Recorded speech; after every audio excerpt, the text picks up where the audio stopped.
Oh, stream! You use the stream to your audience function. Right, Oh, Oh yeah, perfect. yeah. That's so Yeah. That's so if you're on StreamYard, that's a great function. If you have your own StreamYard account, you can actually Yeah. share to your audience. So now this network just got exponentially larger. by like 2 people. by fives and fives of them. Yeah. Do you Right. have a Like special 5s and show, 5s. radio show jingle? So I guess Yeah. What's that, Barney, Harry? like- What'd you say? I was asking about it's a radio show station jingle. Do you have a special one for your? Which is so there's which is really cool is like I don't have there's and I'm learning so much about radio right now and I love it. Yeah. There's the coolest thing about radio is that because we work in audio as well, and so being a cartoonist, being a visual person, you learn to really appreciate like the power of the voice. Theater of the mind. There's what's that? Theater of the mind, almost. Theater of the mind, yeah. Yeah. There was a really good example as I was listening to these podcasts about just radio broadcasting. I listened to podcasts on radio broadcasting, and they interviewed this one lady. She said that audio is so important that if you think about it, like if you have a TV on in the background and if you have the TV on and you don't have the sound on, you don't care what's happening on TV.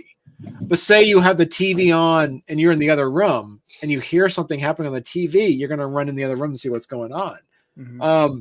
And this is and also too, the benefit of radio is the benefit of local radio. This is the power of local radio, that you can listen. A lot of people are starting to think that like Spotify and Pandora has actually killed local radio, but it's actually enhanced it because you can hear the latest, you can hear the latest, Taylor Swift song anywhere. You can stream it all there.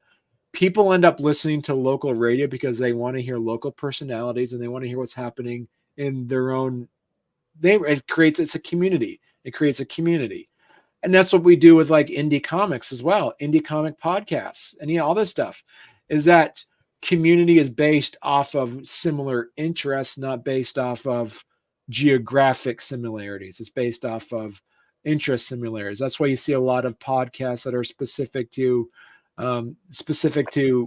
genres of interests as well. And also too is that and the other benefit is that radio itself, a lot of people are now listening to more podcasts and stuff. And this is the first time in the last, I believe, 40 years, according to the statistics, that more people are listening to audio than they are watching something now. And it's because of streaming. It's because of streaming Netflix and stuff. And because people just say that if you ask somebody, you got to listen to this podcast, and they're podcast listeners, they'll listen to it.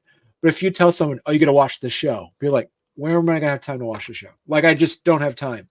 People have time to listen to things more often than they have time to sit down and binge watch 6 episodes of something that's I don't have 6 hours in the day to sit down and watch something, but I'll watch something in the background. And as people are actually watching something in the background, it reminds them, oh, I forgot about radio. And then people are ended up, and this is why we're seeing the last 2 years, there's been so much more people who are now listening to radio post-COVID than they did during COVID or pre-COVID. So, is there anybody in radio that you? Oh, sorry. Go ahead, Harry. No, I was just wondering if there's anybody in radio that you liked as a kid or growing up that you want to emulate or that you like. So Paul Harvey, maybe. Yeah, Paul Harvey, and now you know the rest of the story. Exactly. There's but actually, it's funny. It's like I'm a morning person now. I used to be a night person. I used to like curl up at 2:00 in the morning and listen to Coast AM. Oh my goodness! I would love. I used to go to bed every night scared for my life. Listening to that show because depending on what it was, that show is like it's still on. It's not as good with George Norrie as with Art Bell, but right, yeah, it's still there a good was show every now and then. I like George Knapp too. George Knapp's pretty good. Yeah, there was some, and of course every it's like and then here and then you also have like your local radio stations, and then there's always some local radio personalities that you kind of end up hearing it, and then it reminds you of there's that nostalgia piece to it. But I would say nationally speaking, it would definitely be the the old Coast to Coast AM The stuff. scariest thing I've heard in Coast to Coast that had chills going to bed. It was like they went to like the hellhole, you know, like Knowles, whatever. It's like the deepest hole. I forget where it is. But Oh it's like right. they lower like a microphone, like I forget how many hundreds of feet down there. And that's like, no, like here's what we recorded when we lowered the microphone down, and they hit play. And you hear like all kinds of voices Screaming and is- like, holy yeah. crap! I went to bed like scared for my life. I love, yeah. So like, so one of my favorite things that was on Coast to Coast AM. There was this really, my favorite ones was that it was a story about this guy who actually like it was one of those where people would just call in and tell, like if they had like scary things that they've seen. Yeah. And this one guy talked about how he remembered that he grew up in an old house near a Civil War battlefield. It was an old farmhouse, and he remembered going to bed one night, sleeping in bed, and when he was like 10 or so, and he saw a Civil War soldier walk into his bedroom and look down and said, "What are you doing in my bed?" Huh. And then the ghost disappeared, and it freaked him out. And so he basically at 10 years old, he wanted to learn more about the Civil War, and he learned more about the Civil War, which then made him go into joining the military. So he joined the military, and he was in the military, and this was back in the 90s. And then he went into Desert Storm and was in Desert Storm, and then Desert Shield, and then came back. And then he said that he came back home and went back to his parents' house at the time, and it was the same old farmhouse. And he remembered coming back, and he had like his rucksack over his shoulder, and his mother said, "Yeah, I got your bed set up for you. It's the same bed that you've been in, like when you grew up." He went back in there and he walked into his bedroom, and he saw a boy sleeping in his bed, and he said, "What are you doing in my bed?" And then the boy disappeared. And so what it was that Was it him from the future? it was him from the future. Jesus. Yeah, that's what it's that was Crazy. because He's a time yeah, traveler? because Cool. he didn't know. It was just like that's what I love about just like quantum physics and science and ghosts. All this stuff is there's so much out there that we just don't know yet. And the other scary thing is shadow people. Oh, It's my one of the goodness. scariest things too. There's a So thing you on can TV Google shadow people. Like if you want to see something, if that's you want to crap your pants. But there's a thing on the Travel Channel, like I forget, like I think it's Travel Channel. They have like like what's it called? Paranormal caught on video. Ever see this? Yeah. It's like on like every weekend it's on. It's like a big marathon of it. Like right. they have these like weird like anything you can imagine, like ghosts and like shadow people, like Bigfoot, running around. Yeah. Like, and it looks so like the creepiest thing that I saw recently was like a break in the Matrix, or the Matrix snapped or something. That this guy was driving in traffic, and he looks up ahead. They're stopped in traffic, and a guy in a convertible, and he's like looking around, checking his phone out, whatever. And his head was moving, but the reflection in the side rear mirror was not moving. Like it was stationary. I was like, holy crap! I think the Matrix is broken. So it's like creepy things. I mean. Anything digital can be, manipulated, of course, but still, I guess you get freaked out, like hearing, like seeing the videos, like I don't know. Right. Anyway, sorry. That's all part of storytelling, though. Yeah. Truth Harry, is stranger than quick fiction. question. Yeah. I see the microphone on the side of your headphones. Yeah. Is that on I the have other one side? here too, so I don't want it to like. Gotcha. I don't want them I to wasn't sing. sure where your microphone was. Oh, there's one here in front of me too, and then gotcha. Okay. I like the way this looks. It looks like a bug. Yeah. The antenna. Do I sound echoey, or do I sound bad? Or No, I just No, I think wasn't you sound sure. good. Yeah, you sound fine. Barney, what's the call sign for the radio station? I don't think you even promoted it yet. Can you give Oh that no! out So yet? here's the thing. So yeah, so it's funny. So it's WYKR, and so for anybody that's native to Vermont, there's there it's and it bleeds over into New Hampshire and in Vermont because it's on the right next to the Connecticut River, and and it's been around since 1976. So it was been around for a while. It's been around for a long time, and it's almost 50 years, and the yeah, so the call sign is WYKR, and I asked my uh and then I asked my I told my father, I said, so yeah, I'm thinking about buying WYKR, and he goes, Yankee Kingdom Radio. I'm like, what? And he was like, yeah, that's what that's what Gene Puffer is what he had it read. And I asked Steve, who's the son who now is 65, who's selling it. I said, was there anything that did YKR stand for something? He goes, yeah, I think my dad had something like Yankee Kingdom Radio or something. I'm like, okay. So anyway, so long story short, originally when I was going, and here's the thing, it doesn't matter. You can't get anything done without lawyers, not because it's to protect yourself more than anything else. And so it's a completely amenable, like both parties are very happy. He wants to sell it to me. I want to buy it from him. But you have lawyers involved to make sure that, because there's a lot of things that we're doing with a handshake. And then I said, well, I have to get a lawyer to make sure that I talk to his lawyer. And one of them was saying that he said, in order to make the sale appropriate, I'm going to lease the building where it's at, because if he add the building on to the purchase price, it doubles the price. And he wants to, because real estate's wicked expensive. So I'm buying the land where the radio towers are, because they're only the radio towers are where the land is. I have one in New Hampshire, one in Vermont that I got to buy because there's two towers. The land itself there is just like, like the size of a house. It's not that big of a land, not much of land. It's like a quarter acre.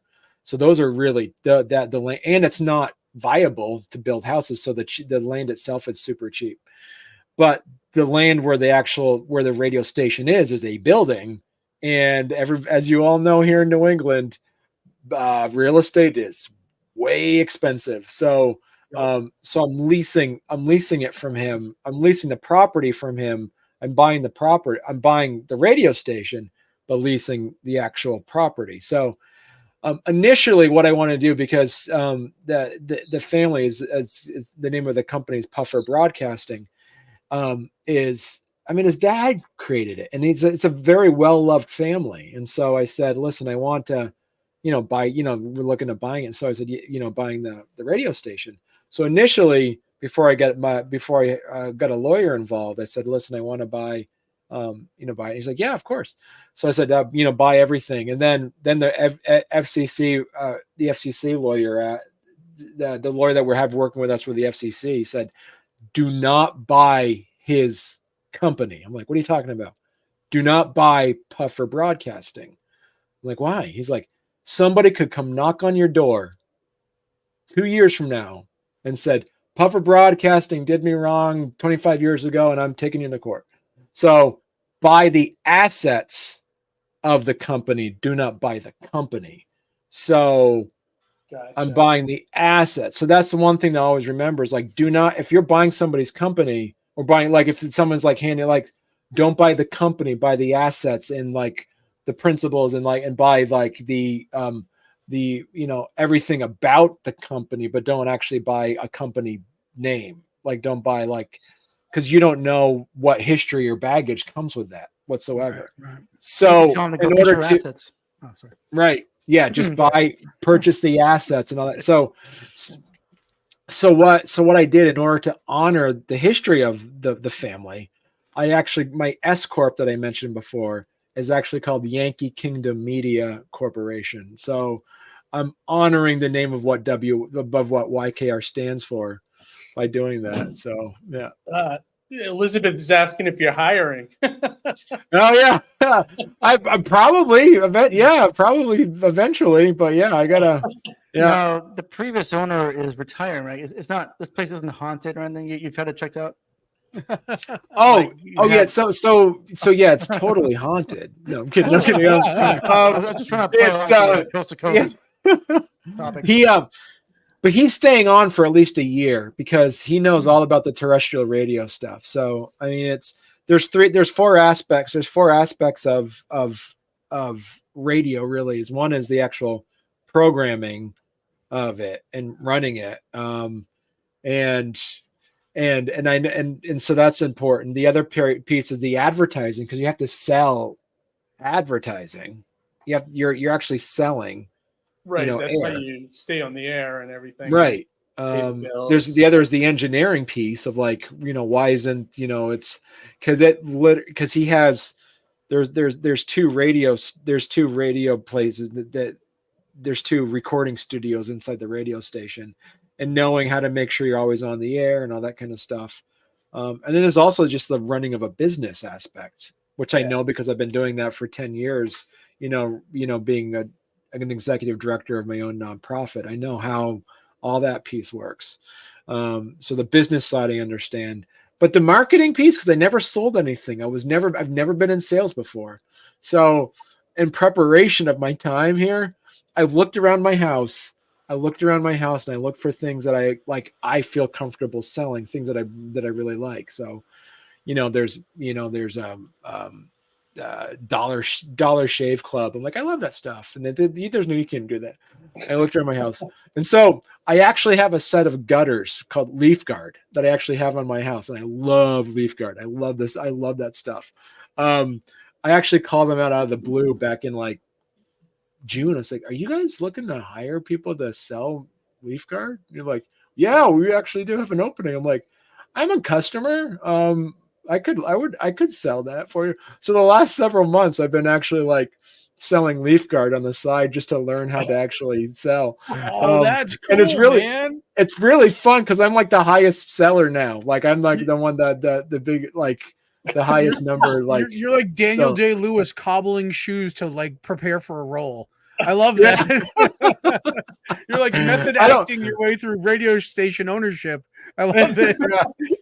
I was like, it's funny too, because I couldn't for the life of me tell them. They're super nice guys. I couldn't life of me tell them. I said, I'm just here for a little bit, just so I can learn how to, work in sales. So I actually talked to the general manager. Until I actually get by because now the property is stuck in probate. So probably this week. I did tell him once the FCC licensing, I finally got the FCC license. I told the general manager, I said, do you remember a couple months ago I asked you if you ever thought about advertising on radio? And he's like, yeah, I remember that. I'm like, well, I kind of. Another emergency alert going on right now in Leominster. Oh, you guys get emergency alerts? National Weather Services, a flash flood warning. Well, if you guys go down, I can keep the stream alive. So yeah. We'll go back. We'll go past time if we have to. Yeah. So let's take a step back now that we talked about the radio side of it. Let's talk about how you got into comics, Barney. Yeah. Sorry for the tangent, guys. No, it's all right. I'm fascinated by the whole radio thing. Like, I think that's cool as hell. I did a smidgen of radio in college, Fitchburg State, WXPL, with my friend Jim and I. We used to do it in the morning. Nice, dude. So, that's awesome. Yeah. You can do reruns if you have recordings. You see if you can go syndicate it on Barney's station. We did little skits on there. It was fun. There you go. Anyway, I used to intern for WAAF. God rest their soul. Yeah, that's right. Out of Worcester, Boston. Yeah. Yep. Back in the day. Oh wow. Yeah. But anyways, comics. We're here for comics. It's called Any Comics Relay. See, there you go. Right. We have a very radio motif, so all this fits. It all fits. See, yeah. So I do have my fifth book is out. It's the Dadder Jokes book. So my first book, Dad Jokes, I've launched, and you're right, because when I was there with Johnny, I have three other books, other graphic novels that I've done. So, and awesome. So what I did with Dad Jokes is that it was if you guys. take a journey with me. And the year was 2020. There was a 2020 was a pretty hard year. I mean, because we were going through here in the United States, we had we had COVID. Other countries, I believe, had COVID as well. Was going through that. But here in the United States, we're going through. We also had an election year. We had the George Floyd murder. There was a lot of stuff happening in United States, and it was. And here's the thing: it's like if you recall, it was in 2023. I'm not saying that social media is a happy place to be in, but it's a lot happier. The social media is a lot happier than it was in 2020. Because if you're now on social media, you can actually just type. You can block people. Just so easy to block people on social media now. It's like that block, it's just like so easy. Don't have to worry about it. But in 2020, if you try to block someone, you had to right click on their name and report them. And then Facebook said, have you talked to them first? I'm like, no, that's nothing to do with that. I just don't like, and you could, and by default, your posts were public. So it was so, and by default, you could actually just like go down rabbit holes on people's friend lists and find friends of friends and all this stuff. And it was so easy. And so basically you could accidentally get into a fight with somebody in 2020, like completely by accident. Like you could post a picture of a sunset and just write beautiful sunset today.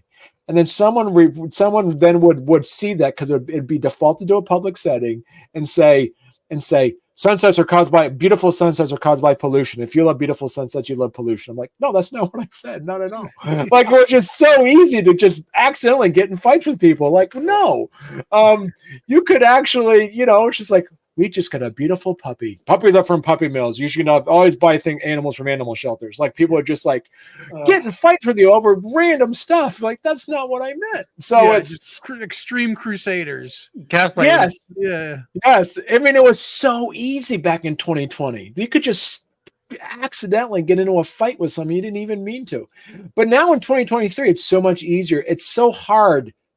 If you can get into a fight on the internet if you so choose. But it's so easy. If you see someone with an opposing viewpoint, block them. Don't worry about it. Just out of my life. You're just so easy to the point now that it's almost gone so far on the other side. It's like we're in our own silos now. It's so hard to actually see opposing views now because it's so easy just to be in your own silo, and just in your own echo chamber too, right? And algorithms as well. Yeah, so. And this is a thing that always bugs me. And this is like a little side tangent. When I talk to like indie comic creators or someone comic people's like the algorithm, man, it's just really hurting my stuff. I don't even see my own stuff. And then the question is like, well, do you actually follow your own stuff, or do you actually like because algorithm there's no one in somewhere that's actually deciding. It's based off of your previous thing. Because if you're talking about, I never see my own horror comics online. I was like, well, do you follow other horror comics? If you do, you'll end up seeing your own stuff. But if you're not even following the own genre of your own thing, you're not going to see it. So the algorithm is there. It's just working to based off of clickability of the stuff. So anyway, I think it's commonly misconceived that you actually have to, you have to put the work into social media for it to pay back to you. You can't just keep it as it's on a bulletin board. You know what I mean? A lot of people treat it that way, where it's like, I tack this is my thing, and I forget about it. And I expect that to do the work. It's like, no, you have to interact. You have to actually comment on other people's things. There's got to be some interactivity to get back what you are putting into it. That's a lot of that's oversight on behalf of some people. And also a place for for them to place blame, it's the algorithm, Right. And it's exactly, it's just pointing fingers. And it's exactly what you said, Johnny, is that every single time you want to see like how to grow your thing, every single time the legitimate ones to say how to grow your audience and your readership is, and this is something that I've always been a proponent for as well, is remembering comic books is a medium, not a genre. Comic books, it's like if you have horror comics, hanging out with the indie comic crowd is great for asking for advice on how to make comics. But if you want to sell your horror comics, go to horror groups. Go to places that actually, if your comics are sci-fi, if you have sci-fi comics, you then hang out with the sci-fi groups. But like you said, Johnny, is do not do in the best way, the most substantial way to actually grow your audience is to engage in those communities, not to sell your book, but as you say, respond. And all the best advice I've seen, and like, is people say, this is all I have to do this 15 minutes a day, go to the groups and like people's posts, respond, type out, and talk to people in those groups. Do that 15 minutes a day, pick those groups, but and like I say, it has to be based off of what your genre of your audience is, not the medium of your audience. Those are two separate things. If you respond 15 minutes a day, if you're in an indie comic groups and just go to every 15 minutes of talking about the indie comic stuff, is that your readership? If your readership is other indie comic readers, I'm not quite sure if that's your readership. Your readership is you're here. If it's superhero comics or if it's Western comics or horror comics or that kind of stuff, go to that. Comics is a medium, not a genre. And so that's, and like you said, Johnny, that's 100% of the time. Every time I've asked people about what, the best advice, it is the most, it's like, it reminds me of that one, I can't remember that one, it almost sounds like a Yogi Berra quote, but that one author said, it takes a long time to be an overnight sensation. Like it takes a lot of years to be an overnight sensation. It's not just happens. It's like, it takes it's an investment into that community of your choice. It happens overnight, but they forget the lead up, right? That's kind of no one ever sees the lead up. Yeah, that's right. True. Right. That's why first movies are great and sequels are terrible because they're rushed. You get all this time to make an original movie, right? And then it's a hit, and then now they have to make another hit in less than 2 years. Yeah. Whereas they had all this time, and I always point to the Saw movies. The first Saw movie, awesome, and then they had to make 1 year after that, and each one of them were worse than the next. Same thing with Zoolander. Sequel was terrible. There you go. They waited all that time to do the sequel. Stupid. Or even now, to an extent, the Marvel and Star Wars stuff, they're whipping that stuff out like crazy now. But I was gonna say too, Barney. So like with the marketing stuff that you just mentioned, so for something like your book that's like dad jokes, where would you market something like that? Like with a comedy forums or? So because that's a one-off, because it's not like, say if I made a Western comic, like for instance, when I made my comic about my time overseas working in international relief, I'm a part of international relief groups and there's forums, and I would promote that book there. And it's because people are like, oh, that's pretty cool. That's like, it's what we do. And it's in a different format. It's not but so dad jokes is a little bit different because there's no, it's so wide. So, and what I love about, and like with the piece of it too, about with my dad joke book, there's no groups of, I'm sure there are joke groups, but they're mostly there just to read jokes. They're not there to think. But so it's the piece of the joke book is a couple things. One is, first off, like the book itself is a little different because it's a little more high end. My book is, because it is the only one I've ever seen that's actually in full color. It's a full color because of my cartoonist background. All the pictures are full color. I got 3 kids. I got a 9-year-old, a 7-year-old, and a 3-year-old. And the 9 and the 7-year-old are my daughters. And so we have a very particular thing that there's no such thing as gender specific chores. So on here, there's pictures of everything you might see a dad do, like sweep, dads will clean, will sweep, like a campfire, there's a fishing pole, there's a football, all these things on here it's karaoke machine. If anybody's like, that's a good dad right there. And then there's a grill. the other thing about this book too, which I'm really proud about, is so I got all these jokes ever since. Oh, so this was I was going about the tangent of 2020. So what I did is like I decided every day since then I pulled out a joke and I published a dad joke every day. I've done that ever since 2020. So every day I've been posting a joke. Some of them were like the you know like more like the low hanging fruit, like, you know, what do you call a hippie's wife? Mrs. Hippie. You know, a truck loaded with Vicks Vapor Rub overturned on the highway. Amazingly, there was no congestion for 8 hours. You know, there's that one got me. I like your Spock joke. I read your Mr. Spock joke. Oh yeah, the Spock. Yep, that's a good one. Yep. Yes, 3 years. Yeah, that's a good one too. Well, yeah. I mean, so even for the concept itself, if you think about it, comedy doesn't really go out of style, and they don't stop making dads. So right, exactly.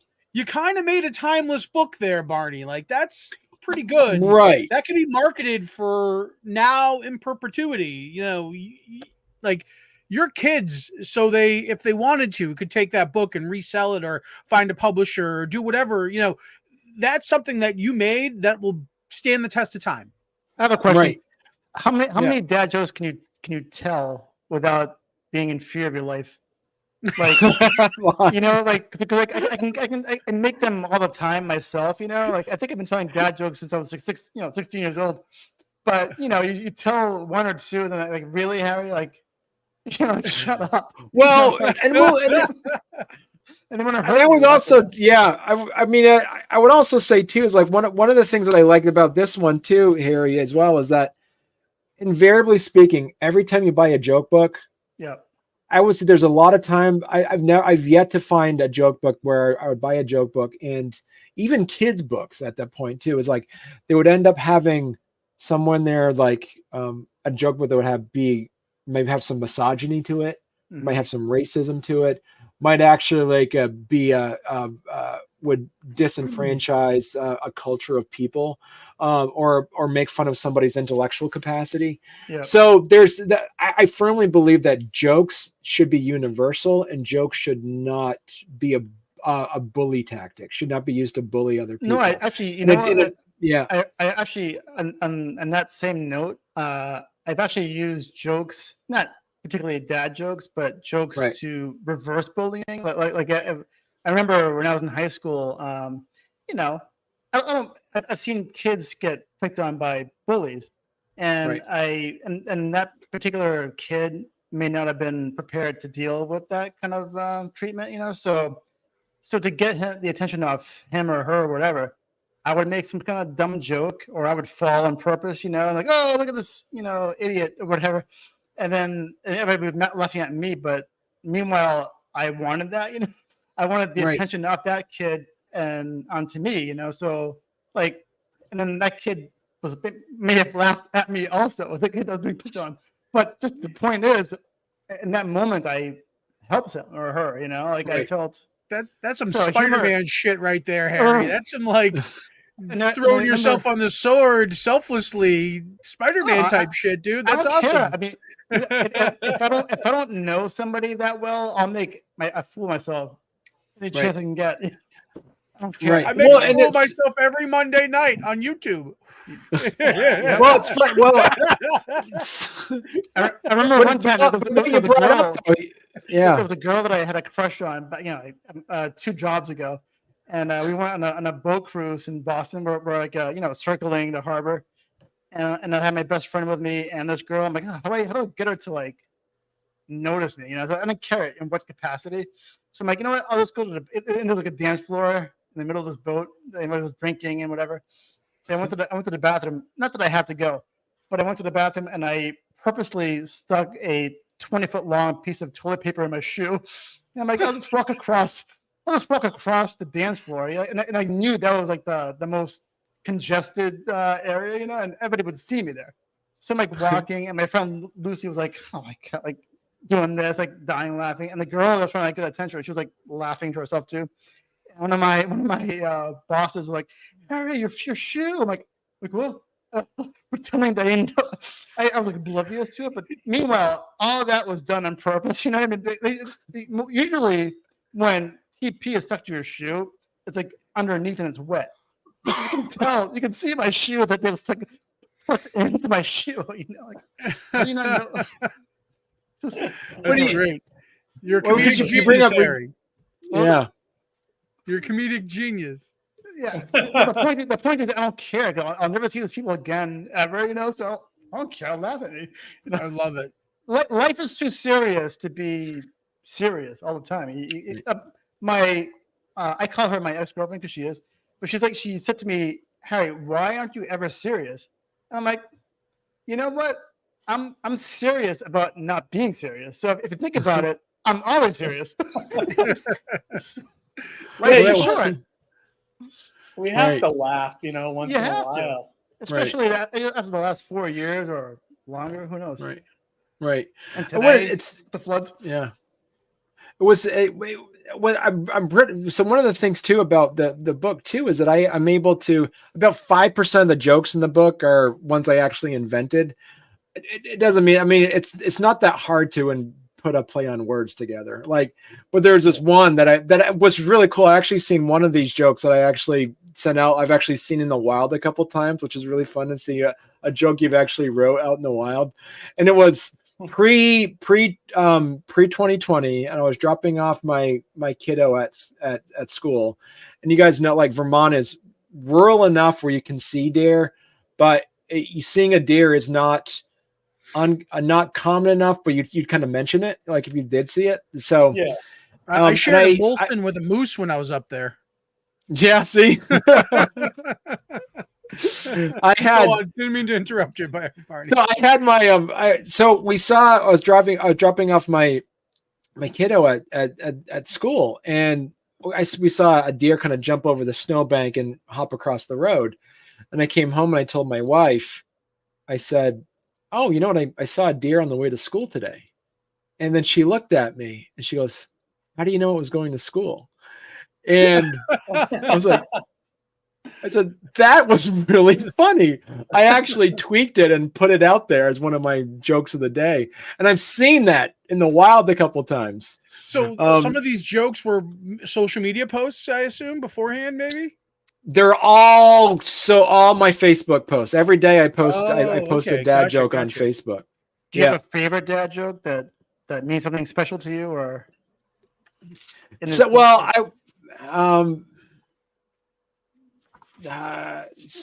what you want about Captain Hook, but he ran the entire pirate ship single-handedly. That was a good one. I like that one. I was shopping, months ago, and I saw like a package of grass-fed meatballs, and I wrote on Facebook, you never really see them grazing in the wild, Like, can you imagine? That's great. So, how many volumes of the dad jokes do you have, Barney? Well, so I have Dadder Jokes, which is on Kickstarter today. It ends this week. Yeah, and it's fully funded, so it's actually coming out. So obviously dad jokes, and I have Dadder Jokes. And obviously there's going to be Dad-esque jokes. So that's obviously going to happen. So we're halfway through the trilogy. See, I see right there, and just like the sequel book, I think it's better than the first one. See, I tell you. Really? So, yeah. Unlike the movies where you say, there you go. Yeah. So it's live on Kickstarter right now. Yeah. Keith, do you have the page? Can we bring it up? Yeah, let me see if I can do it. I'm all right. Yeah, I mean, if you can, but I mean, in the meantime, though, Barney. So, say if somebody's coming aboard the campaign, they're just finding out about you now. I guess what's the tier that you would recommend for people in terms of coming on board and getting the dad jokes and getting the most value for their buck? I would say probably you can get the goal, by the way, too. Awesome. Yeah, no, I was pretty happy with that. I'm we probably definitely won't make it in 3 days, but I did have on the stretch goals. I was kind of hoping for the deluxe Dadder Jokes, because I did one of the deluxe Dadder Jokes book is gonna. I've done a lot of research also on this of like what the history of the dad joke is. So little known. So 1987 was the first time the word dad joke was used. It was in 1987. Wow. And so if you think about what happened in 1987, so basically, and this is my working hypothesis and theory and goal here is to do a deep dive on this, is that so 1980, if you think about the Greatest Generation, those were the World War II generation, gave birth to the baby boomers. Gen Xers, the first year of Gen X started in 1966, is considered the beginnings of Gen X, is 1966. So do a fast forward, that 1986 is 20 years past when is considered 19, well, like 66, 67 is considered that era of when you started seeing the Gen Xers. So basically 1987 is when Gen Xers are now in adulthood, is when they're actually at that age where you could start seeing the first vestiges of a generation of children born from Gen X is at that age. So I don't think it's a coincidence that the term dad joke first came out by then. And what I love about the Gen X generation, what I love about the Gen X is like, we're the first generation that basically is unabashed about playing with stuff they played with when they were kids. Like it's in 1985, when I first started collecting comics, there was men in their 40s who I considered ancient at the time. I'm 46 now.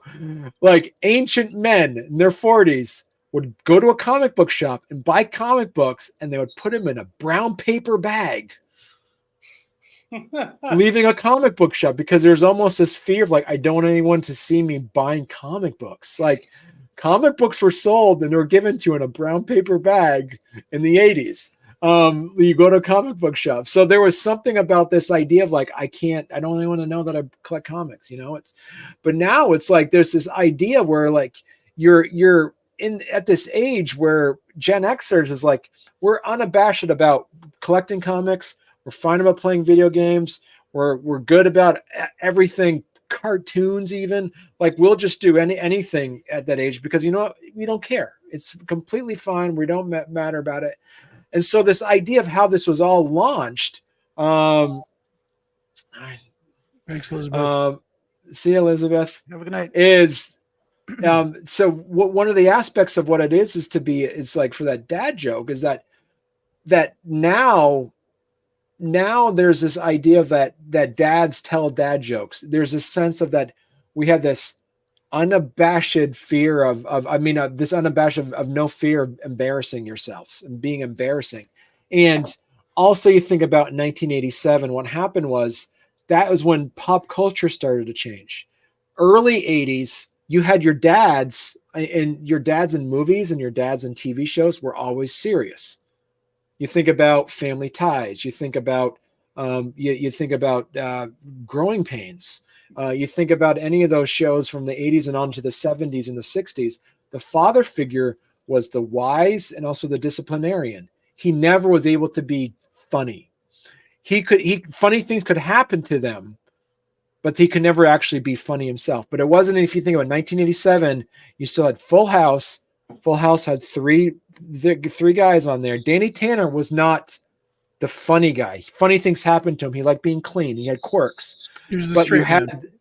He was a straight man, but then you had the father figure adjacents like Joey and Uncle Jesse who could be funny. Then you also, around that time, you had Cosby Show come out. Cosby Show came out where you had Cliff Huxtable was kind of funny sometimes, but because he was based off of Bill Cosby was a comedian at the time. And then Family Matters came out, and then Family Matters, the first few seasons of Family Matters, the dad was kind of the straight guy.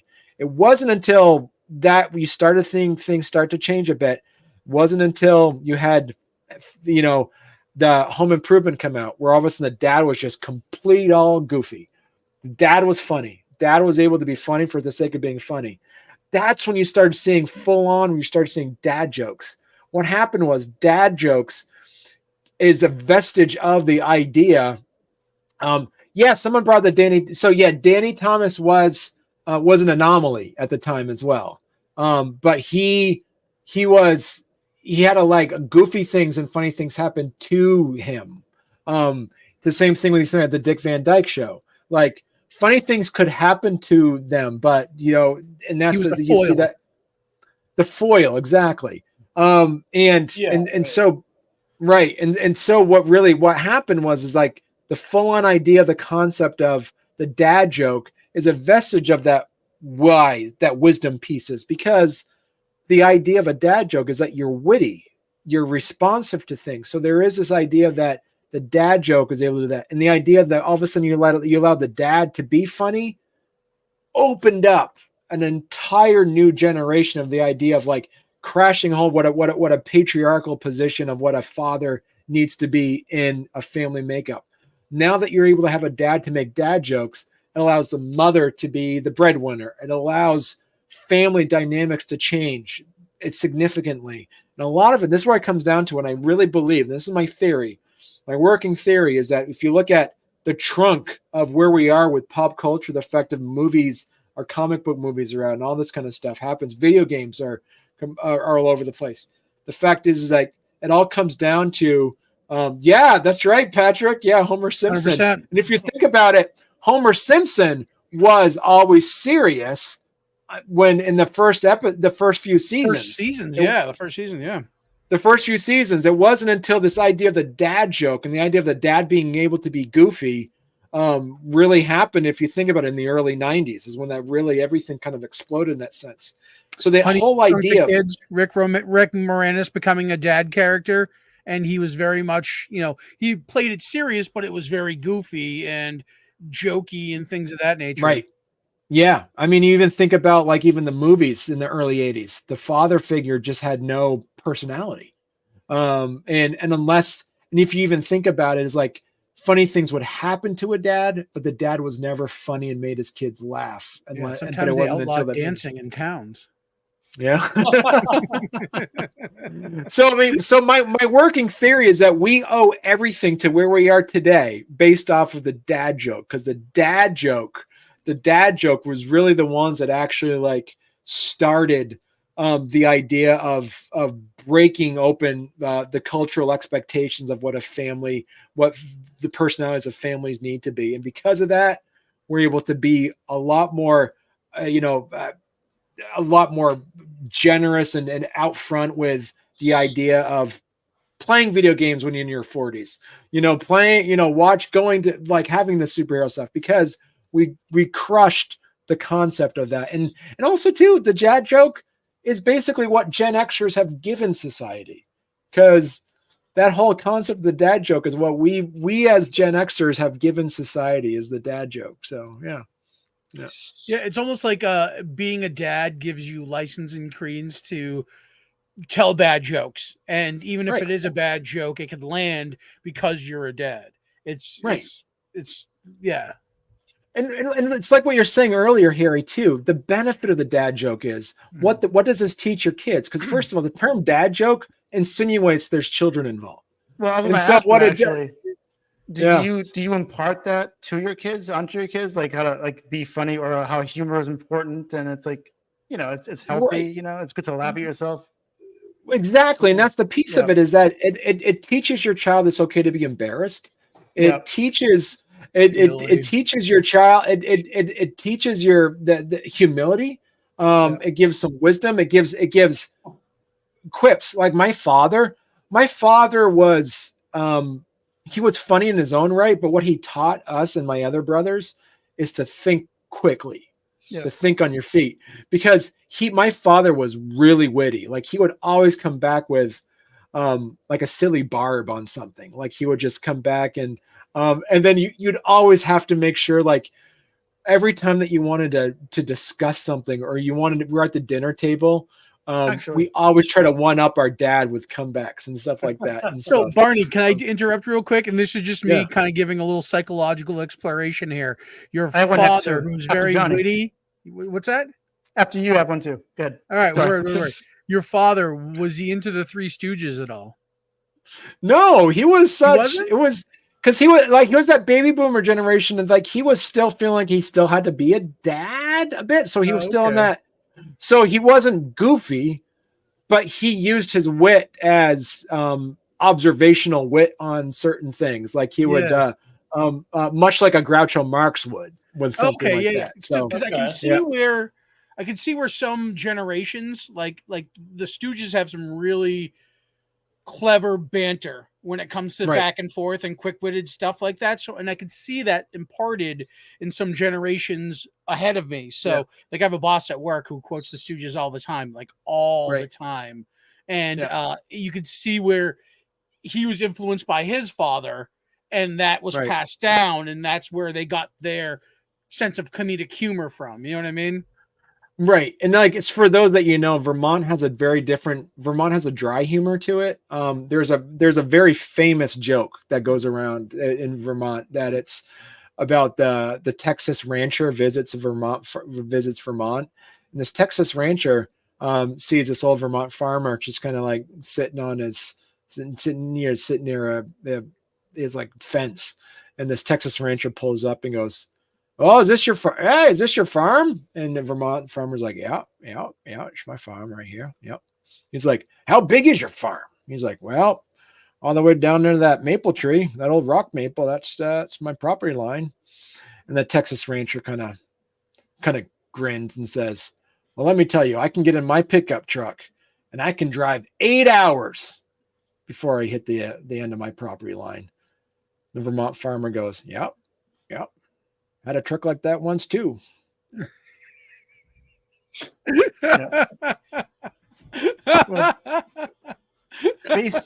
Based in your part of the world, the Bob Newhart show was pretty like that kind of dry humor. Like, and he was more into like the timing of how, like, when he like pausing, the pauses in between of that got the biggest laughs. I feel like that's a little spillover from like Canada. Right, that's got to be a little bit of Canadian humor there. Joke. Yeah, no, for the truck thing. Yeah. You know what I mean? Oh, I forget that show, the Red Green. Oh, the Trailer Park Boys? No, not Trailer. No, this is a little bit more classic. I think it's Red Green. Oh, Red Green. You're talking about Red Green. Red Green. That was a very Red Green-ish joke. You know what I mean? So it's like I feel like there's a little bit of that Canadian flavor there. Yeah. The other question I had for you is, so do you think do you use humor to like maybe not to be all serious here, to hide pain or whatever? You know what I mean? Like a comedian, like you make Harry's jokes. trying to uncover your deep dark scars that you use comedy to patch. I know for me, like if there's ever like a sad thing happening, instead of going crying, you make a joke to like lift people up, so because pain is always there. It's everywhere, everyone's hurting about something, but I always I mean, instead of crying, I try to like maybe make a joke, even though I'm hurting myself, so maybe I won't burst into tears myself, you know what I mean? Like, I don't know. I think it's a way I think it's maybe humor can sometimes hide pain too, Well, here's the thing. It's like any significant emotions is a unifying factor for a lot of people. And a lot of it is I think about this, Harry. I think about every time something's happening, I'll always ask myself this great question is like, is this going to matter in a year? And if it isn't going to matter in the year, then I'm just not going to worry about it. Like there's and also too, I would say that like for me, it's my sense of anxiety has, I owe it a lot to the fact that like I worked overseas, as I mentioned before, worked for like Peace Corps and Doctors Without Borders. I've seen stressful situations. I was in Libya during the revolution fixing ambulances and had a machine gun pointed at my face. I talked my way out of it. Like I've held children. Yeah, I've held children that were actually like a 10-year-old girl that weighed 20 pounds because she was completely dying of starvation. So like I've seen things. And so my idea of like the detriment of the fact that I've been able to working my career in nonprofit field where people are like, this is an emergency. Like, we need to make sure we don't run out of copy paper. I'm like, is it an emergency though? Like, I've seen emergencies. Like, it's like, I mean, it's like, it's almost to the point where like I use my humor to just to more diffuse a situation than I am than to like hide pain. But like, I remember Barney when just revealed he's actually Jim from The Office. it's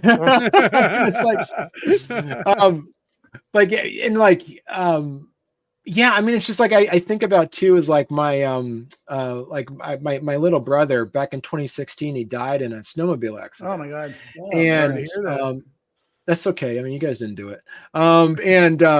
It's like he's always. I remember like during always big dad joking. Yeah. So anyway, so like during so what we did is like a bunch of us got together. Like it was a big thing. We had a whole week of people because wanted to kind of celebrate his life and stuff like that. And side note, if anybody ever loses anybody special to them, the best advice I can do, and this is always good, is create a Facebook group, a private group, and call it Celebrating blah blah blah, whatever the person's name is, because it's a great place for people to private group to share stories and share and be able to share pictures, and it's also it's an organic memorial to the person. But I remember one thing that we posted and like just making a joke of it, like literally my brother died like 2 days before this happened. And I said, I gave the eulogy, and I said a really good joke that my brother would tell and made everybody start laughing. Humor is great to just help it. The joke is inappropriate to say, but I was able, and I was funny because I was able to tell this joke please share it then. In a church. It was a dirty joke. I able to tell a really dirty joke about sodomy in a church, and everybody was laughing. Yes, and it was Barney, amazing. You got away with it. Yeah, I got away with it. And it was isn't it? It was amazing. And the whole Peter was on lunch break that day. Yeah. But it was but that's the point, is like using, humor. As I say, humor should never be used for bullying, but humor should always be used as a tool and be always used as a resource for something. And then like the joke that I made too is like I was telling people, like, we're here to gather around. We all lost somebody very special today, and I just really want us to take that moment to just recognize the fact that Nancy Reagan died. Like I made that joke, and because it was actually Nancy Reagan died the same day. But it was like one of those situations where that's like humor is always used as a tool, and there is a lot of science behind humor, because what it is like you take yourself down a road and then all of a sudden twist it to a different direction, and it's a surprise. So that's the point, is always making it a pleasant surprise. Do you have a favorite comedian or that you like, that you follow? There's this newest one that there's a guy that's out now. He's so funny. His name's Nate Burke something. I can't remember his last name. He's one of those. He's hilarious. And it depends on what kind of humor I'm looking for. Like, there's Mitch Hedberg. I love Mitch Hedberg stuff. He's very nice. Stephen Wright's another great one-liner. Stephen Wright. Yeah. Brian Regan. He's like one of the cleanest comedians ever. Yeah, he's like Brian Regan's good. And he's funny, not because of the jokes he says, but it's like how he says it and his mannerisms. He like gets he's like involved into the joke. Like it's pretty funny. Same with Sebastian Maniscalco. Oh yeah, he's pretty funny. Like the way he tells the story. He's like an Italian Jerry Seinfeld. He's like yeah. That's a really great analogy right there. Actually, you nailed that one. Yeah, and he's Italian, so me and Johnny automatically love that. Oh, of course, yeah. He's already got a pass for us. Well, that's the thing, is like making sure that like there's as I say, like the humor itself. Some of it is good to have observational humor, but some of it is also what's really important is also with the dad joke section, is like making sure that the jokes are fairly timeless. But it's hard to make jokes timeless without being stuck in a like, so one joke I was like, because I love old time radio, we mentioned too, is like, Groucho Marx, and like and then also George Burns and Gracie Allen and stuff like that. Like Charlie McCarthy, I was able to pull out an old Charlie McCarthy joke that I tweaked for a modern audience, and it was I told my wife that I told my wife when I was in my 20s I was unbelievably handsome. And she responded, "You're right. I don't believe it." That's an old Charlie McCarthy joke, and tweaking it for like a modern sense, because self-effacing humor is always funny because you're laughing at yourself and allowing people to laugh with you.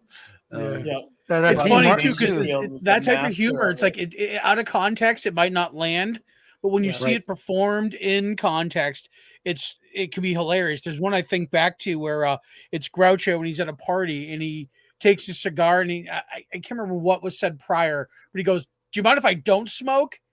And he puts his cigar back into his jacket, and it's just the way he performs it and the way it comes off and the way it's in response to the prior scene. It's so funny, but out of context, you wouldn't think much of it.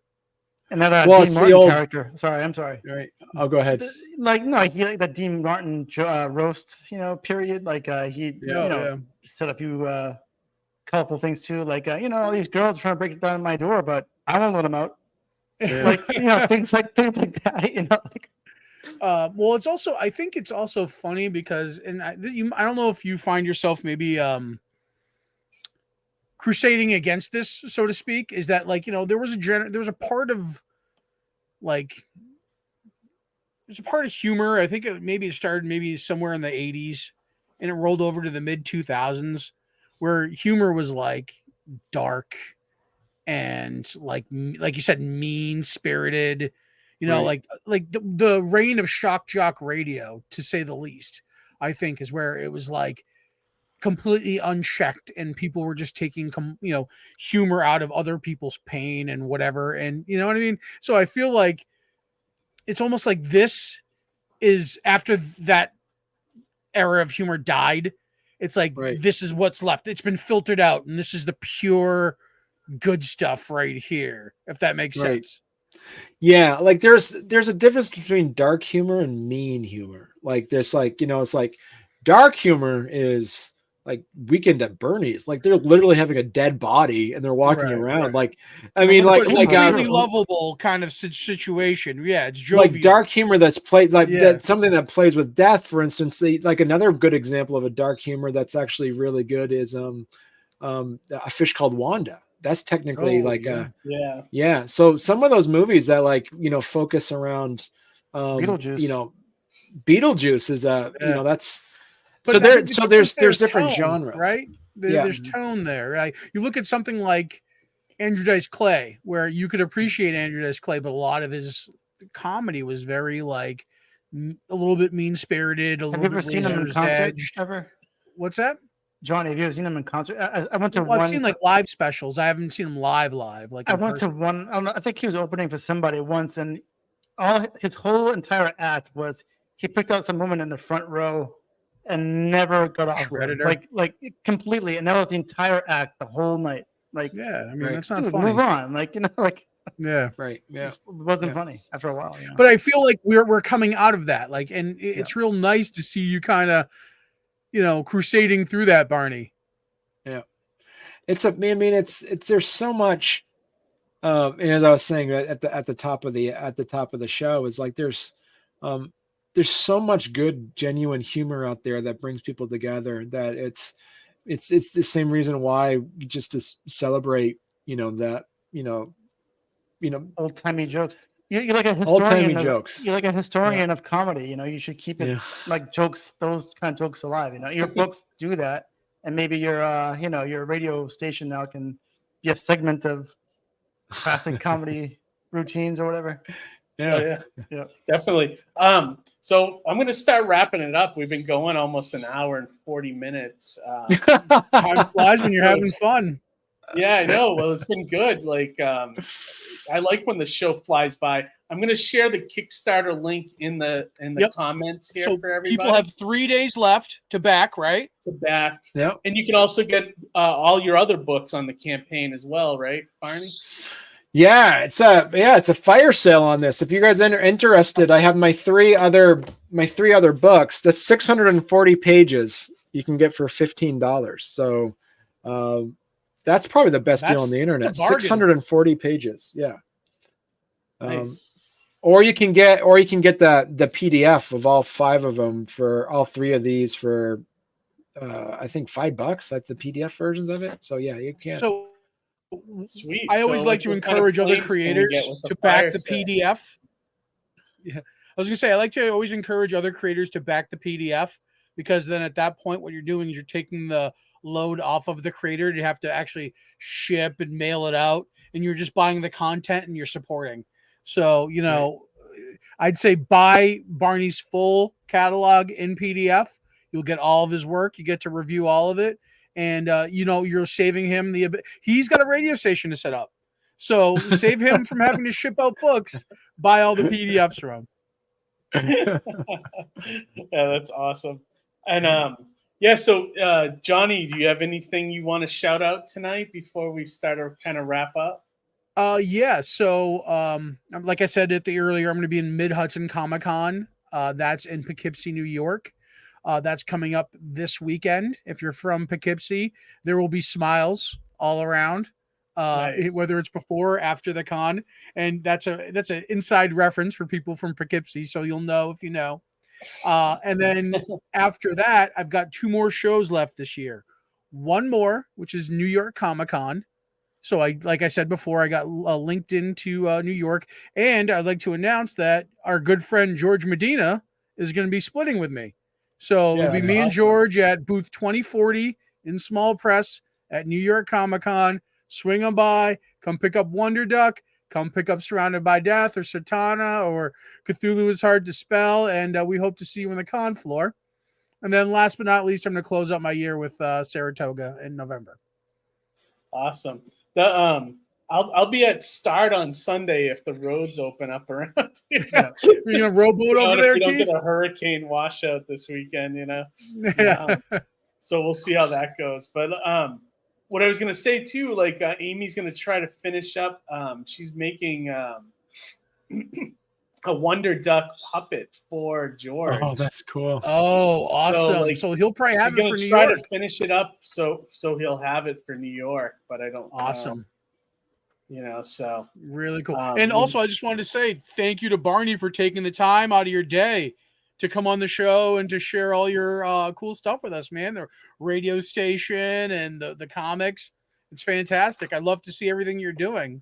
Yep, we got. And I got Keith. You're coming on my show next week, too, a couple of weeks from now. Yeah, the 18th, I think, right, or something like that. Yeah. I forget what time though. Like we'll have to touch base after the show. Right. And we're gonna get Johnny on. He's got to come on Story Comic too. So. I'd be happy to. Yeah. You just let me know when. My schedule's a little wonky, but you let me know and we can make it work. Yeah. See, I'm booked out till November anyway. So yeah, anytime. Oh, perfect. So, yeah. Perfect. Yeah. Harry, did you have anything you wanted to shout out before we wrap things up? Well, now that I premiered my Boba Fett drawing, that was very fun, dude. Make some t-shirts. You gonna make that a t-shirt? I don't know. I'll post it, and because actually I want stickers. I sold a Alyssa Milano t-shirt last week, so somebody bought one. I don't even have you seen that one? It's like basically when you go to the store and buy those you walk by the cookie aisle, the Pepperidge Farm Milano cookies. Yeah. I put a picture of Alyssa Milano on the cookie, and I called it Alyssa Milano, Milano's, whatever. So I made that into a t-shirt, and somebody bought one last week. So I mean, I've sold a handful of them, but I don't ever advertise. But until Harry next week sees Alyssa Milano in the shirt. Well, the thing is that in November, Rhode Island Comic Con, they so far they have every cast member from Charmed on there. Charmed, yeah. Except for Alyssa, but if she goes, then I'll have to make her a shirt. Yeah, you will. Give it That'd to be her. awesome. Yeah. I want to go there just to ask Holly Marie Combs out. She was my favorite charm girl. Yeah. That's awesome. All right, so the only thing I have to shout out, I only got about 50 packages left to fulfill on the Mighty Mascots campaign, so I'm getting there. Nice. Oh, congrats, man! You're almost done with that. Yeah, I'm getting there. I realized I didn't order enough T-shirts, so I put another order in this week. So hopefully I'll have those by the end, and I'll be able to just throw those in a box and ship them too. But yeah, it's coming to an end finally. Where do you get your shirts done, Keith? I've been doing Vistaprint, but I might find somewhere else after this. You know. Mm-hmm. Well, you let me know. My friend might help you out. He makes. Oh, okay, that's good to know. He has his own print shop, so yeah. Oh, okay. Cool. Yeah, that's perfect. It's probably cheaper to go with your friend. You know. Yeah. But all right, everybody. So we'll wrap it up here. I think this is a good place to stop. Definitely take the time to check out the Kickstarter link for Barney's dad jokes. It's in the chat, but it's also in the description of the video. So if you're watching this tomorrow, go in there and check it out. And then follow him too. Barney, do you want to shout out your social media where you can get a joke a day kind of thing? Yeah, so I mean, you definitely check me out. I'm on MySpace. I'm on Friendster. I have. I was on awesome. Friendster. Oh, that dates is pretty hard. I have a really good Yahoo group that I've been following. GeoCities. You have a GeoCities. Got a GeoCities. I've got a nice web ring going on. No. I'm on storycomic.com, and all my links and anything on through Instagram or Twitter or Blue Sky or Threads. Yeah, I'm all on that Blue Sky now too. Yeah. Very cool. Yeah. It's a good Bing Crosby song. So check it is. So check all that out, and I think we're gonna be doing an epic 6-week run now. Sweet. Yeah. So this is week 2, right? Or first of 5 shows in a row, I think. Or yeah. So this is right? We have 5 more to go. Yep. Awesome.